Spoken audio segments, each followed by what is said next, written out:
Hi everyone, our KG education ఛానల్కి స్వాగతం. Mega డిఎస్సికి సంబంధించి ఏవైనా సమస్యలు ఉంటే hello.lokesh@apip.gov.in ఈమెయిల్స్ పంపించండి. తప్పనిసరిగా మన విద్యాశాఖ మంత్రి గారు అయినటువంటి లోకేష్ గారు సమస్యలు పరిష్కరించే అవకాశం ఉంటుంది. ఇక విషయంలోకి వెళ్తే, మెగా డిఎస్సి నోటిఫికేషన్లో ఇచ్చినటువంటి డిగ్రీ అర్హతల్లో ఒక వివాదం అయితే నడుస్తుంది. ఓసీలకు 50%, మరియు బీసీ, ఎస్టీ, ఎస్సీ అభ్యర్థులకు మరియు దివ్యాంగులకు 40% ఉండాలంటూ, అలా ఉన్న వాళ్ళే డిఎస్సికి అర్హులంటూ ఒక నిబంధన అయితే తీసుకొచ్చి వేలాది మంది అభ్యర్థులు డిఎస్సికి అనర్హులుగా ఈ నిబంధన అయితే చేసింది. మరి దీనిపై ఎన్సిటి గెజెట్ ఏం చెప్తుంది, ఇలాంటి అనేక విషయాలు మనం ఈ వీడియోలో తెలుసుకుందాం. ముందుగా ఇంతవరకు మన ఛానల్ ఎవరైనా సబ్స్క్రైబ్ చేసుకోకపోతే వెంటనే ఛానల్ సబ్స్క్రైబ్ చేయండి. అలాగే వీడియోని లైక్ చేసి అందరికి షేర్ చేయండి. అలాగే ఈ వీడియో మొత్తం చూడండి. వీడియో కింద మీ అభిప్రాయాన్ని, టెట్ కావాలా, డిఎస్సికి ప్రిపరేషన్ సమయం పెంచాలా వద్దా, ఇలాంటి విషయాలన్నింటినీ మీ కామెంట్ రూపంలో సవివరంగా సవినయంగా మీ అభిప్రాయాన్ని కామెంట్ రూపంలో తెలియజేయండి. అలాగే విషయంలోకి వెళ్ళే ముందు, టెట్ క్వాలిఫై కానటువంటి అభ్యర్థులు కానీ, ఇంతవరకు టెట్ రాయినటువంటి ఫ్రెషర్స్ కానీ, అలాగే డిఎస్సికి సమయం చాలదంటున్నటువంటి అభ్యర్థులు కానీ ఎవరు కూడా మానసిక ఆందోళనకు గురి కాకుండా అకుంఠితమైన దీక్షతో, సంకల్ప బలంతో ముందుకు కొనసాగండి. తప్పనిసరిగా పెద్దనటువంటి మన ప్రభుత్వం అందరికి సమన్యాయం చేసి అందరికీ అనుకూలమైనటువంటి నిర్ణయాలు తీసుకుంటారని ఆశిద్దాం. అలాగే డిఎస్ అభ్యర్థులందరూ కూడా మీ ప్రిపరేషన్ని కొనసాగిస్తూనే మీ యొక్క అభిప్రాయాలని, మీ నిరసనల్ని, ధర్నాలను తెలియజేయండి. ఇక విషయంలోకి వెళ్తే, మెగా డిఎస్సిలో డిగ్రీకి సంబంధించినటువంటి నిబంధనల్లో కొంత గందరగోళ పరిస్థితి ఏర్పడింది. ఓసీలకు 50% మార్కులు, ఎస్సీ, ఎస్టీ, బీసీ మరియు దివ్యాంగులకు 40% మార్కులు ఉన్నవారు మాత్రమే డిఎస్సికి అర్హులంటూ ఒక నిబంధన తీసుకొచ్చారు. ఈ నిబంధన వలన వేలాది మంది మెగా డిఎస్సికి అర్హతను కోల్పోతున్నారు. డిగ్రీ పూర్తయిన తర్వాత బీఈడి ఎంట్రన్స్ రాసినప్పుడు లేనటువంటి నిబంధన, అలాగే బీఈడి పూర్తి చేశాక డిఎస్సికి క్వాలిఫైడ్ టెస్ట్గా చెప్పుకుంటున్నటువంటి టెట్కి అవసరం లేని నిబంధనని ఈరోజు ఆ రెండు పూర్తి చేశాక డిఎస్సికి మాత్రం ఈ నిబంధన తీసుకొచ్చి ఒక రకంగా వేలాది మంది అభ్యర్థులకు అనర్హులుగా చేయడం అనేది చాలా ఆందోళనకరం. ఎందుకంటే డిగ్రీ పూర్తి చేసిన తర్వాత బీఈడి చేసి టెట్ క్వాలిఫైడ్ అయ్యేది దేనికోసం అంటే తప్పనిసరిగా డిఎస్సి కోసం. మరి బీఈడికి ఏవైతే ప్రభుత్వం ఇచ్చినటువంటి నిబంధనల ప్రకారం బీఈడికి అర్హత సాధించి 2 ఏళ్ళ కాలం పూర్తి చేసుకొని, ట్రైనింగ్ పూర్తి చేసి, అనేక డబ్బులు వెచ్చించి, కాలాన్ని వెచ్చించి అభ్యర్థులు బీఈడిని పూర్తి చేస్తారు. ఆ తర్వాత టెట్కి కూడా ప్రభుత్వం అంటూ కొన్ని నిబంధనలు ఇస్తుంది. ఆ నిబంధనల ప్రకారమే టెట్ను క్వాలిఫైడ్ అయ్యి, తర్వాత దానికంటూ కొంత అమౌంట్ని ఖర్చు పెట్టి కోచింగ్లు తీసుకొని, కాలాన్ని వెచ్చించి మరి టెట్ను పూర్తి చేస్తారు. ఇలా 2 విషయాల్లో కూడా వాళ్ళ సమయాన్ని, డబ్బులని అన్నింటినీ పెట్టి మరి వాళ్ళ యొక్క ఆ లక్ష్యాన్ని పూర్తి చేసుకోవడం కోసం పూర్తి చేస్తే, ఈ రెండింటిని చేసిన వాళ్ళు డిఎస్సికి అర్హులు అవుతారు, అవ్వాలి కూడా. ఎందుకంటే డిఎస్సి కోసం ఈ 2 టెస్టులు పెట్టినప్పుడు ఆ 2 టెస్టుల్లో ఇచ్చిన ప్రతి నిబంధన కూడా డిఎస్సికి అనుకూలంగానే ఇస్తారు కనుక బీఈడిలో లేనిది, టెట్లో లేనటువంటి అంశాలు, అక్కడ లేని నిబంధనలు కొత్తగా డిఎస్సిలో పెట్టి అభ్యర్థులకు ఇబ్బంది పెట్టే విధంగా కొత్త నిబంధనలు తీసుకురావడం అంటే ఇది ఒక వింతగా ఉంది. బీఈడికి అర్హుడయ్యాడు అంటే తప్పనిసరిగా డిఎస్సికి అర్హత ఉన్నట్టే లెక్క. ఇది చాలా సింపుల్ లాజిక్. అలాగే టెట్ క్వాలిఫైడ్ టెస్ట్కి అవకాశం ఇచ్చారు అంటే టెట్ క్వాలిఫైడ్ అయిన తర్వాత డిఎస్సిలో తప్పనిసరిగా పాల్గొనే అవకాశం కల్పించాలి. కానీ ఈ రెండింటికి విరుద్ధంగా జరిగింది. ఎందుకు మన రాష్ట్రంలో మన మెగా డిఎస్సిలో అధికారులు ఎలాంటి నిబంధన తీసుకొచ్చారో తెలియదు. అయితే ఇదే సందర్భంలో అభ్యర్థులు చాలా ఆందోళనకు గురవుతున్నారు.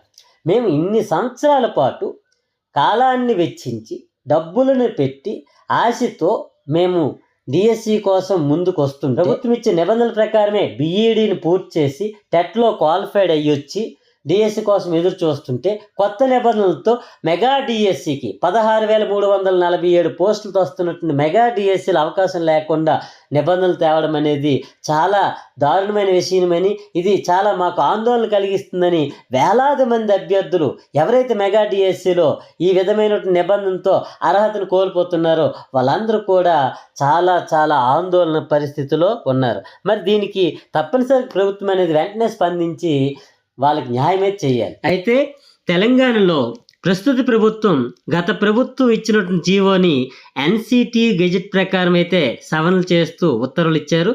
దానికి సంబంధించిన విషయాలు ఇప్పుడు చూద్దాం. డిగ్రీలో పాస్ మార్కులు వస్తే డిఎస్సికి అర్హులే. 2011 కంటే ముందు డిగ్రీ ఎవరిదైతే పూర్తయిందో వాళ్ళకి మాత్రం ఈ ఛాన్స్. ఆ తర్వాత పాస్ అయిన వారికి మార్కుల శాతం తగ్గించినట్లుగా ఎన్సిటిఈ ఒక గెజెట్ ఉత్తర్వుల ప్రకారం రాష్ట్ర సర్కారు ఒక జీవోని అనేది జారీ చేసింది. గతంలో ఈ నిబంధనని పట్టించుకొని బీఆర్ఎస్ ప్రభుత్వం అంటూ ఒక న్యూస్ అయితే వచ్చింది. డిఎస్సి నోటిఫికేషన్లో డిగ్రీలో ఓసీలకు 50% మార్కులని, ఎస్సీ ఎస్టీ బీసీ వికలాంగ అభ్యర్థులకు 45% మార్కులుంటే అర్హులుగా ఉండేదని, దీనిపై కొందరు అభ్యర్థులు అప్పట్లో సుప్రీంకోర్టును ఆశ్రయించారు. దాంతో మార్కుల శాతాల్లో మార్పులను చేస్తూ 2019 ఎన్సిటిఈ గెజెట్ ఉత్తర్వులు జారీ చేసింది. 2011 జూలై 29 కంటే ముందు పాస్ అయిన వారందరూ మార్కులతో సంబంధం లేకుండా టీచర్ పోస్టులకు అర్హులుగా ఉంటారని దాంట్లో పేర్కొంది. ఇక్కడ గుర్తుంచుకోవాల్సిన అవసరం ఏంటంటే 2011 కంటే డిగ్రీ ఎవరికైతే పూర్తయిందో వాళ్ళకి ఇంత శాతం మార్కులు అనేం లేదు. డిగ్రీ పాస్ అయితే చాలు, వాళ్ళు డైరెక్ట్గా డిఎస్సికి అర్హులంటూ సుప్రీంకోర్టు ఆదేశానుసారం ఎన్సిటిఏ ఒక గెజెట్ నోటిఫికేషన్ అనేది జారీ చేసింది. అదే సందర్భంలో ఓసీ ఎస్సీ ఎస్టీ బీసీ అభ్యర్థులు కూడా అర్హత మార్కుల శాతాన్ని తగ్గించింది. అది ఎలా అంటే 2011 జూలై 29 తర్వాత ఎవరైతే డిగ్రీ పూర్తి చేశారో వారందరికీ కూడా అర్హతల్లో ఈ విధంగా మార్పులు చేశారు. ఓసీలకి అయితే 45% మార్కులు ఉంటే సరిపోతుంది.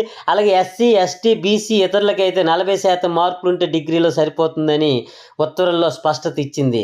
ఈ విధంగా మనకి క్లియర్గా ఎన్సిటి ఒక గెజెట్ని అయితే జారీ చేసింది. ఇంత క్లియర్గా ఉంది.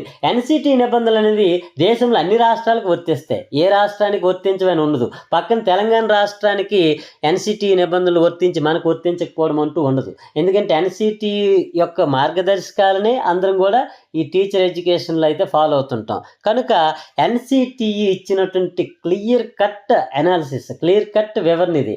అంటే మనం ఎన్సిటి ప్రకారం ఓసీలకి 45% మార్కులు డిగ్రీలో ఉంటే చాలు డిఎస్సికి అర్హులు. ఎస్సీ ఎస్టీ బీసీలకు అలాగే ఇతరులకు 40% మార్కులు ఉంటే డిఎస్సికి అర్హులు. దీనికి మరి ఎవరు కూడా అతీతులు కాదు.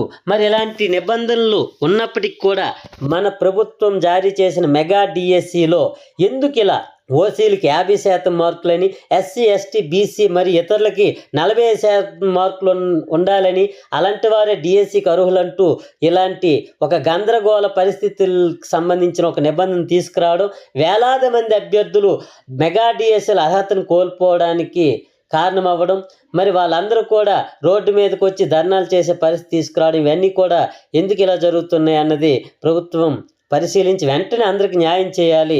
తప్పనిసరిగా ఎన్సిటి గెజెట్ ప్రకారం అయితే ఓసీలకు 45%, బీసీ ఎస్సీ ఎస్టీ మరియు ఇతరులకు 40% మార్కులు ఉంటే డిఎస్సికి అర్హులు అవుతారు. ఇందులో ఎటువంటి భయపడాల్సిన అవసరం లేదు. తప్పనిసరిగా ఇది మెగా డిఎస్సిలో మార్పులు జరుగుతాయి. మెగా డిఎస్సి నోటిఫికేషన్ సంబంధించిన విధానంలో మార్పులు జరుగుతాయి. కాకపోతే ఈ విషయాన్ని ప్రభుత్వానికి తెలియజేయాలి.